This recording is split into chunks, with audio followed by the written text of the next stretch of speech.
Cosmetic surgery आणि plastic surgery याच्यामध्ये नक्की काय फरक असतो?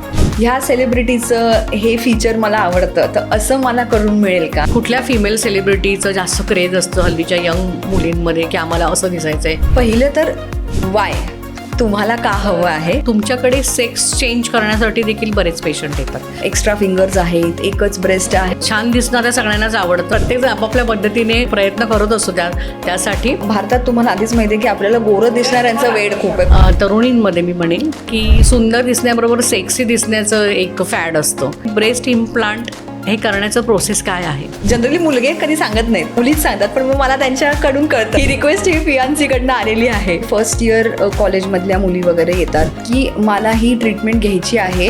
लग्नासाठी मुलं मुली एकमेकांना जेव्हा बघत असतात त्याच्यामध्ये दिसणं हे फार महत्त्वाचं असतं. अशा वेळी मुली देखील लग्नाच्या आधी काही सर्जरी करतात. प्लास्टिक सर्जरीची गरज केव्हा आणि कोणत्या रुग्णाला लागते? कारण का मला असं वाटतं की मी काळी आहे.